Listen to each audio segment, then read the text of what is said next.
We have never lived in a global free market. Mm-hmm. You have no reference frame for what I'm talking about. No one on the planet has a reference frame. And what's happening on Bitcoin is it's imposing a new set of rules, and it's ruining people's reference frame.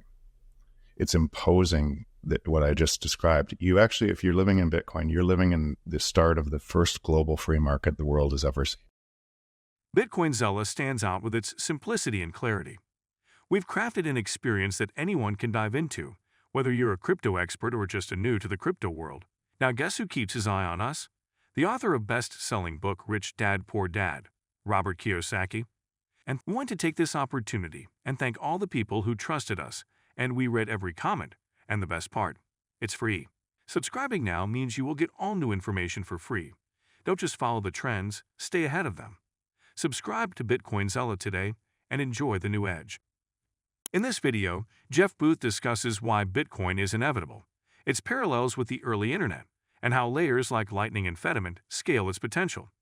Let's catch him up to know more. The problem is this creates a cognitive dissonance in our brains, and we can't grasp the unknown of the new system because we've never lived in it. There's no books that ever reference it. And so everything we've ever learned is inside of a different system. And this is imposing a new reality. And so let's go as deep as you want to on this topic, because I think it'll be helpful for others too. So you've had people come to you and it's like they read the book, they love it, they find it to be fantastic, but they kind of need you to explain the lesson over and over again because it's so contrarian to this system that has inflation baked in the cake. Like, why is it so hard for us to understand this? So there's actually virtually no one I know that hasn't gone through the same process, including, so think of somebody like Luke Groman. Like, he's brilliant, brilliant. And he came up to Vancouver, and I introduced him to one of the top AI, general intelligence companies, robotics companies. And he was talking at the time about the productivity growth miracle that AI was going to drive, and how that would help solve the debt. And I looked at him and I said, productivity growth is faster deflation. Mm-hmm. That's the key driver of the debt.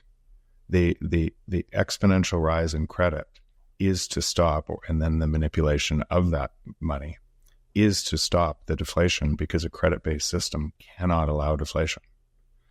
And so even Luke at that time, now Lucas now totally understands this, but I don't know anybody, including myself, who's went through that process, who didn't grapple with some of these concepts, because they're so different than anything we've ever lived with.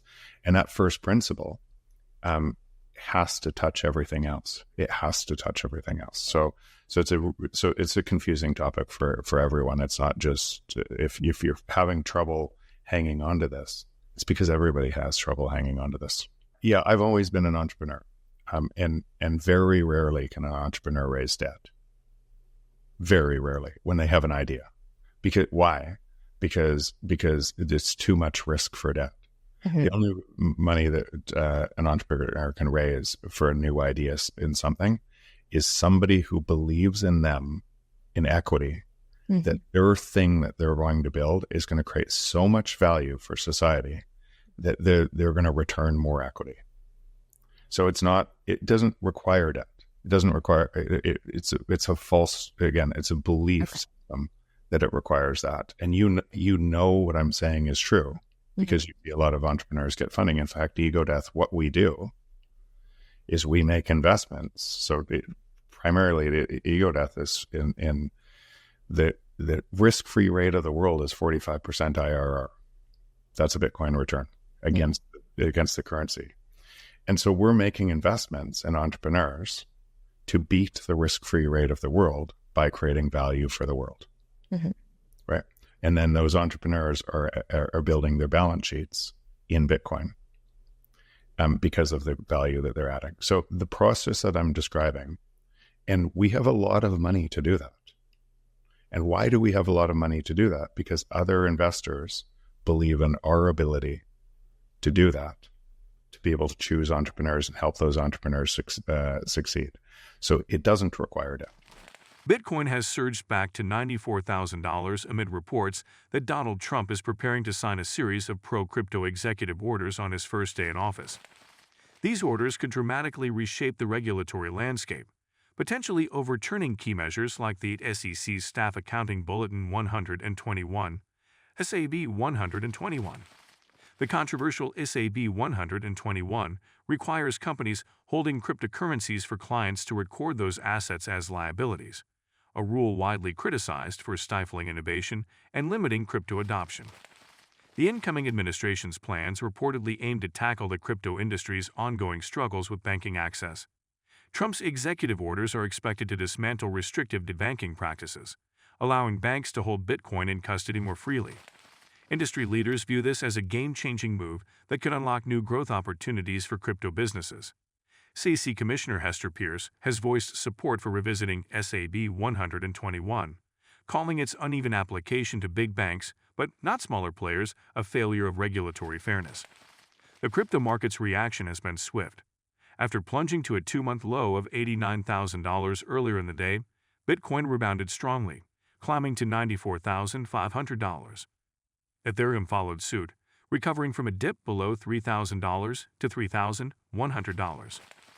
Even altcoins like AAVE, tied to Trump-backed ventures, saw notable gains, reflecting renewed investor optimism. As part of Trump's broader pro-crypto agenda, the incoming administration plans to restructure the FDIC and merge various banking regulators to streamline oversight. The appointment of David Sachs as the first-ever crypto czar and Paul Atkins, a crypto advocate, to lead the SEC further signals a commitment to fostering a more crypto-friendly environment. The stage is set for significant change, with Ripple, MoonPay, and Kraken contributing to Trump's inauguration events and gaining early access to policy discussions. With Inauguration Day fast approaching, the market anticipates a turning point that could herald a new era of growth and stability for cryptocurrencies under Trump's leadership. So again, let's start in layers, right? And start at the top. And again, go through each one of these things. So the natural state of the free market is deflation. As we create technology and better tools or digital goods that replace physical goods, those goods, because the prices fall to the marginal cost of production faster because it's based on a line of code, fall faster, even fall faster. So as physical goods would fall less fast, because there's still more human labor in those goods, and I'm trying to do this in an order to be able, because it's but prices fall to the marginal cost of production. As we create more and more technology in abundance, then that means prices should fall faster and faster, meaning there is no inflation rate. There's no zero inflation rate.